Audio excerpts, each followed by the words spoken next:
All right, I'm here at Menetry Launch on the bank of the Tchefuncte River near my house. It is a gloomy, cloudy day. Got a severe front coming through tomorrow. It's supposed to have tornadoes and all kind of nasty weather. Not only that, we had a full moon last night. So you know what that's got me thinking. Crappie have got to have moved up to the beds. Haven't had all that great of a crappie trip yet this year, but I'm thinking it may happen today. At least the odds should be in my favor, but we'll find out soon. Come along with me. This should be a great day. All right, you can see this heavy fog bank. Weather's gloomy. That's really the best weather for this fish. They love this. Super windy too, very, very windy. I'm throwing this slab hunter minnow. I've got that on a 16th ounce jig head, and I'm gonna cast and retrieve to these cypress trees, hoping that those crappie have pulled up and are spawning next to the trees. It's my favorite way to fish for these things. I absolutely love it. Super productive. And they tag the bait. When they hit it, they tag it. Water clarity is fishable, but not the best. Definitely fishable. We've had a ton of west wind in South Louisiana this spring. Also a fair amount of rain. Got a bunch of rain supposedly coming tomorrow. Water temp is 69 degrees. That's prime crappie spawning temp.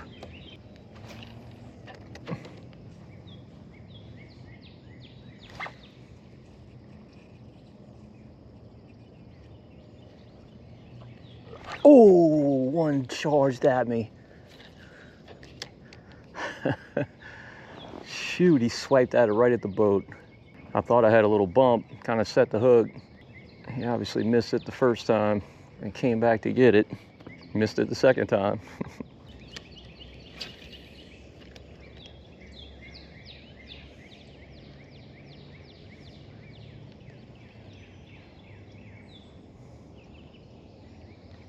Oh, there's one. Oh, I missed him.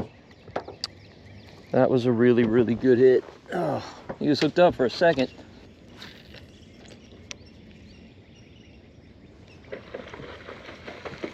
What in the world? Is that a bass? I think that was a bass. It got kind of stuck. That was no crappie.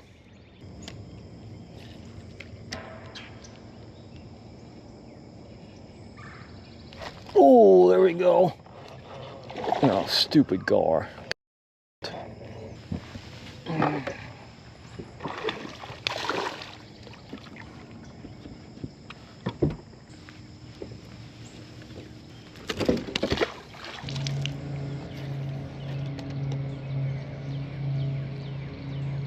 Oh, there we go.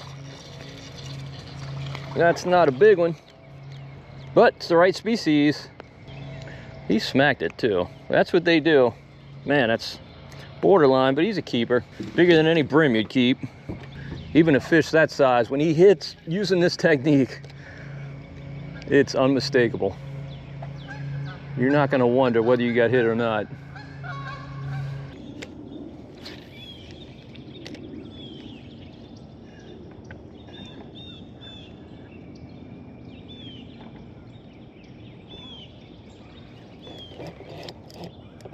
What in the world? That's a nice one. Good Lord. Oh my goodness, that's a really good one.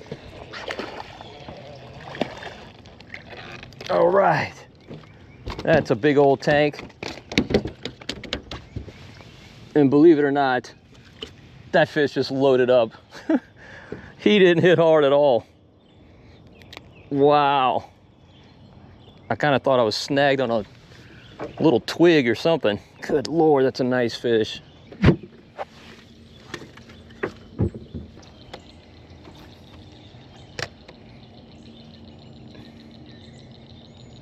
Getting a fish that just loads up like that is real unusual with this technique. Normally it's a cinder block dropped on your lure. That's how hard they hit it. You know, every crappie fishery is different, of course. In some places grow them up to 3 pounds. That's not the case on this river here. That's about as big as they get, that fish.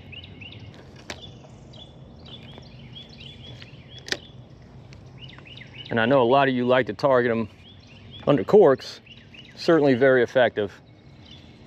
I just don't enjoy that technique. too slow.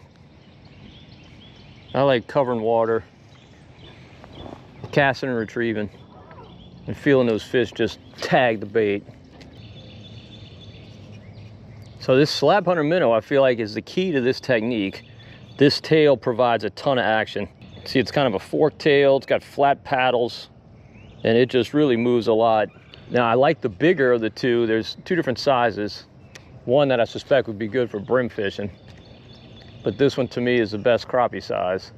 And you just cast. You do have to cast accurately. I fish it on either 4 or 6 pound test. Today I got 6 pound test. We've got some stained water here, so 4 is not necessary. You just cast and kind of let it fall a second or two before you start your retrieve. And then as you get closer to the boat, slow down your retrieve and drop your rod tip, because you're over some deeper water here. And of course, you know, the rod being elevated is going to want to pull that bait up.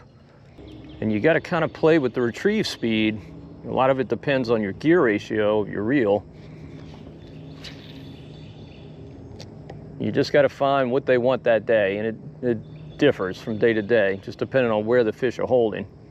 I focus my attention on the cypress trees, but I do also fish the kind of the drop off here, because even during the heart of the spawn, you're going to have some fish that are pre-spawn that are pulled out,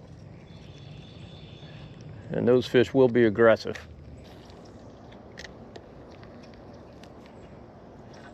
There we go. There we go. That's a good one. Oh, it's a bass.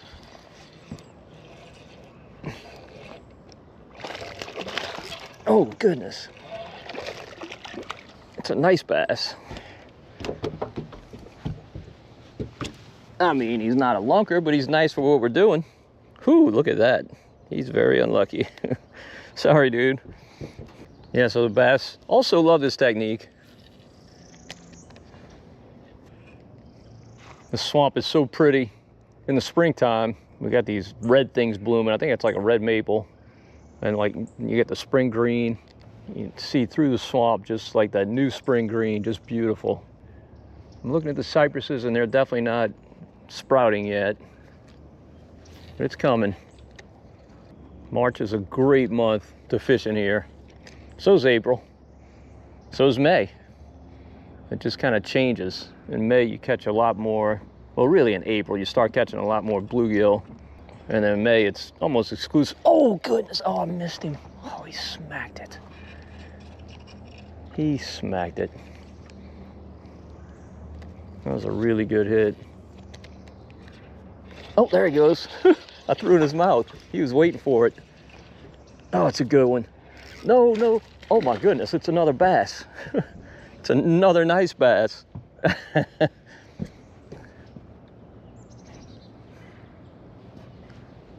Dude.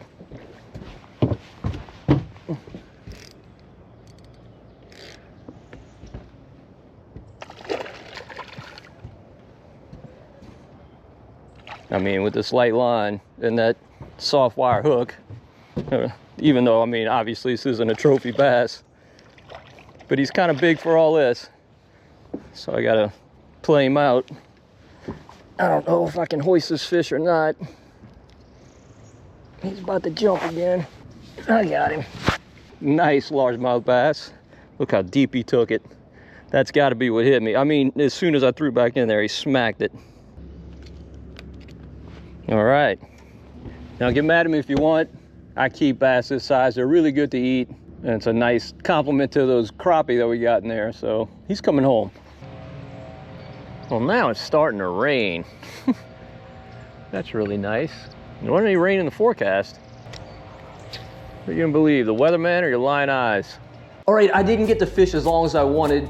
The weather drove me in, but I got enough to make a really good meal, and I'm gonna show you what I'm gonna make with these fish. Now here in South Louisiana, there's a local restaurant chain called Copeland's. It's kind of iconic. It's been around since, I'd say, like the early 80s. It was initially founded by a guy named Al Copeland, who's kind of a legend here in the New Orleans area. He's the same guy who started Popeye's Chicken. obviously a really successful, really good chef. Passed away, I don't know, I'm gonna say at least 2 decades ago. It's been a while now. But Copeland's is still around and they still produce some really good food. In fact, my wife and I went there just a couple of weeks ago and I got a dish that I'm going to replicate today, but I'm gonna do a major change from how they do it at Copeland's, because I'm gonna make it with fish and they make it with chicken. It's called chicken and yams, kind of a boring name on the menu, but it is far from a boring dish. It is absolutely outstanding. And I learned years ago that sweet potatoes and fish go really well together, surprisingly well. If you've never tried to put the two together, trust me, you're gonna love this dish. If you like both ingredients, if you like fish and you like sweet potatoes. All right, but let me show you what ingredients are key for this. All right, first off, you need some milk. I don't have any milk. I do have some half and half, totally fine. Actually, probably even a little bit better with half and half. So that's what I'm gonna use. I'm gonna use probably most of this full stick of butter. I'm gonna use 2 eggs, some vanilla, some maple syrup. If you don't have maple syrup, you can use just sugar, white or brown sugar. That'll be totally fine. Also pecans. Again, you could probably get away with this. You certainly could, but I have some, so I'm gonna go ahead and use them. And then you also need an onion. Now, of course, you also need sweet potatoes and fish. About 45 minutes ago, I put the sweet potatoes in the oven and they're just about ready. I'm gonna go ahead and pull those out now and we're gonna get started on this dish. Now, I gotta tell you, this is something I've never made before, so I'm really kind of winging it, but I think it's gonna turn out perfect. All right, I'm only feeding myself today, so I've only got 3 sweet potatoes. That's probably overkill. I'm not gonna need all this, but what I'm gonna do is cut off the tips of the sweet potatoes, and in the process, I'm gonna burn the living crap out of my fingers. And then I'm just gonna cut along the tops. The skin is really loose. It separates from the sweet potatoes. And I'm just gonna drop those into a bowl, pulling that skin off. It comes right off nice and easily. I'm sure you could do this with canned sweet potatoes, but why do canned when you got fresh? All right, I'm gonna start with about half this stick of butter. I may end up having to go with more, but we're gonna put this with the sweet potatoes and let it melt, because as you can tell, they are piping hot. Okay, and into that, I'm gonna add some maple syrup. Again, if you have white or brown sugar, that'll do. I wouldn't add a bunch. These sweet potatoes are gonna be really sweet. We're not looking for a dessert. We're just looking for something to complement these fish. Definitely want a little vanilla.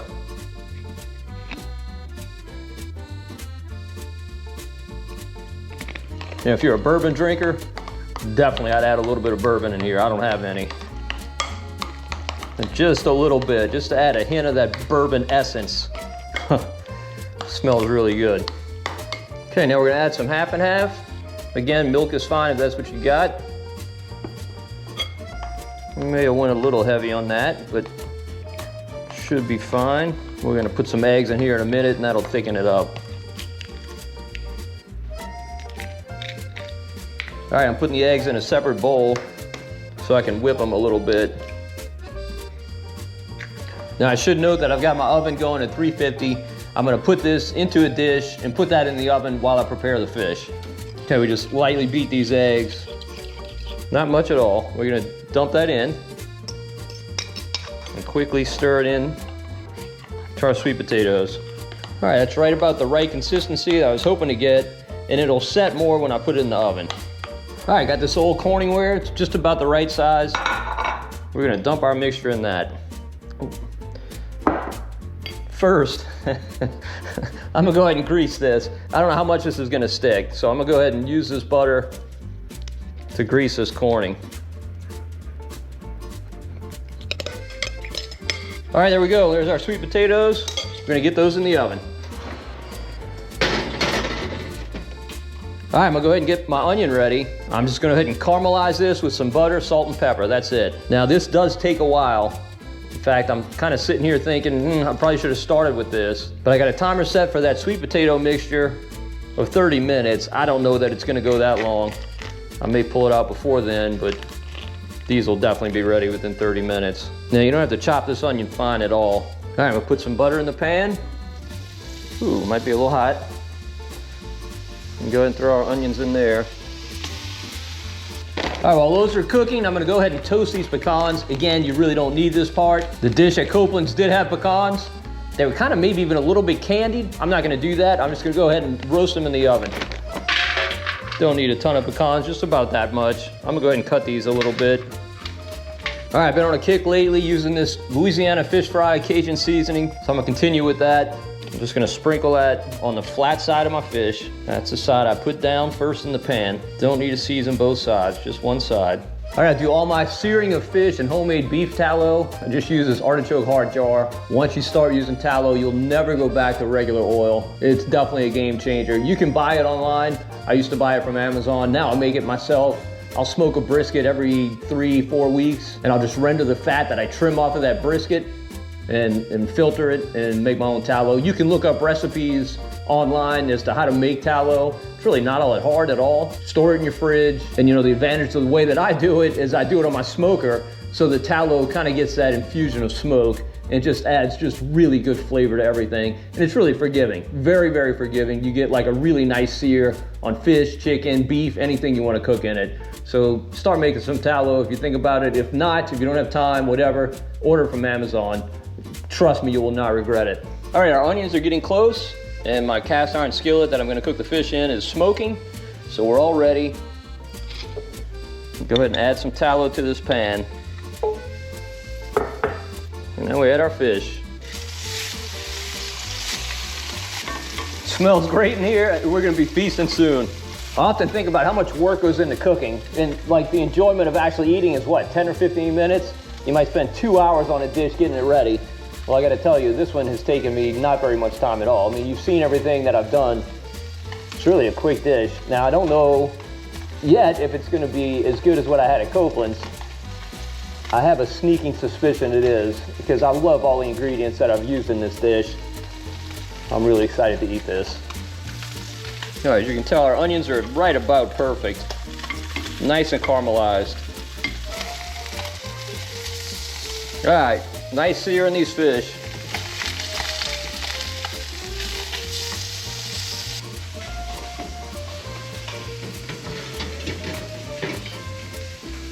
All right, look at this. Look how beautiful this is, our sweet potatoes. All right, here we go. This is how I'm gonna construct this. First off, we've got our sweet potatoes. Just gonna kind of flatten that out on the plate. It says almost a souffle consistency. Smells incredibly good. And I am glad we buttered that pan because they're coming right out. All right, I think next I'm gonna put these onions on here. I do have some more fish going. They should be ready shortly. Scatter some onions across the top here.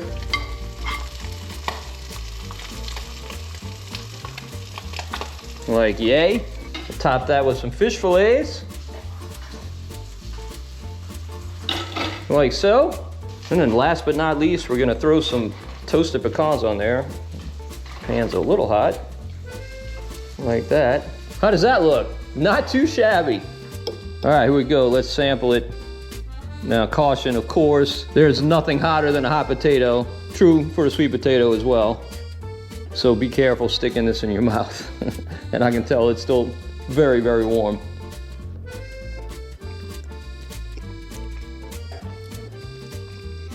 Wow. I mean, it's literally better than Copeland's because it's with fresh sac-a-lait, which we call sac-a-lait, you probably call crappie. Believe me, it'd be very good with chicken, like at Copeland's. And I love the dish I had there, but man, it's so good with this fish. Just a delicious dish. I'm telling you, fish and sweet potatoes go together extremely well. Better than pork and sweet potatoes, better than chicken and sweet potatoes. Try it if you never have. This is delicious. All right, well, if you enjoyed the video, please give it a thumbs up. Also subscribe to the Marshman Masson channel on YouTube. And until next time, if we don't see you in the marsh, or in the swamp, or here in my kitchen, we'll see you right here on Marshman Masson.